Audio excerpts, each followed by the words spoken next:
Louisville, Kentucky, WDRB. Louisville fans got tired of their former coach continually saying after losses, "The problem was our defense." And believe me, after Monday night's 78-73 loss to Syracuse in the KFC Center, I want to tee off on the Louisville offense against the 2-3 orange zone. Actually, what I want to do is run over to Scott Davenport's house and watch some game tape of the Knights attacking zones the way you're supposed to do it, with player movement and ball movement and quick passing. There were times in Monday's game that Louisville made the Syracuse zone look more complicated than a Rubik's Cube, and these are guys who have faced Syracuse before. They know how to attack the Syracuse zone. They have done so with success in the past. They did it at times on Monday night, but when it counted, Louisville's players all seemed to want to make the big shot instead of the right shot. Photo gallery. Syracuse at Louisville. I could go on, but I won't, because the simple fact is that offense wasn't the biggest problem. Louisville coach David Paget had on Monday, and that's saying something. Louisville has lost in ACC play. In fact, it has now lost 5 times. None of them were as ugly as this one. This was a loss to a Syracuse team that's had a harder time scoring than Tom Brady had catching that pass in the Super Bowl. The Orange ranked 13th in the 15-team ACC in offensive efficiency. They're also 13th in effective field goal percentage, 14th in 2-point field goal percentage, and 2nd in percentage of possessions that end in turnovers. About all they have done well offensively is shoot free throws, and Louisville sent them to the line 29 times. Syracuse had broken the 70-point mark just twice in ACC play, and one of those was an overtime game. But the Orange put 78 up on Louisville by blowing past its defenders, hitting short jumpers in the lane and picking their spots for three-pointers. They shot 47.2% from the field and scored on 55% of their possessions. Defensively, we've got to get some things figured out, Paget said. Florida State comes in here and scores 80. Syracuse scores 78. We're just not playing the defense that we're capable of playing. We've just got to look at it and see if we need to change some things up, how we're doing it, and so on and so forth. Yada, yada, yada.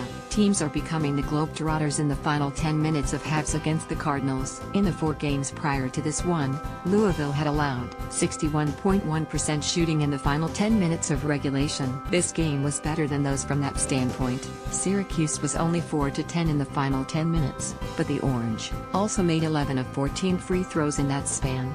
We hit some shots, Syracuse coach Jim Boeheim said after the game. It's a lot easier to try to win a game when you score more than 50 points, and we haven't been able to do that for a few games now. So there you have it, straight from a Hall of Famer. But even with the defensive problems, the Cardinals had a chance to win the game. Down 12 with less than 8 minutes to play, they came back because they started pouring into the paint. 6 straight Ray Spalding points, 2 tip-ins and a dunk, back-to-back on Anas Mahmoud jumpers in the lane, then 2 free throws from Spalding, and, with 4:05 to play, the Cardinals were in decent shape, down just 2 before the stretch run. Louisville did a great job at the end getting the ball inside, Boeheim said. We just couldn't contend with them. We had massive foul trouble. Unfortunately, Louisville wouldn't go inside again. Quentin Snyder missed a 3-pointer. Mahmoud pulled down the rebound, then Snyder turned it over. After a pair of Syracuse free throws, Dang pulled the trigger on a 3 and missed. The Cards got a stop, and VJ King was fouled to get a pair of free throws to pull Louisville within 4 with 1:26 to play. But a Mark Dolzage tip and put Syracuse back up 6 on its next possession, and Snyder missed a jumper on the other end. And still the Cardinals had chances. Jordan Nwora hit a 3 with 27 seconds left and the Cards trailed by only 3.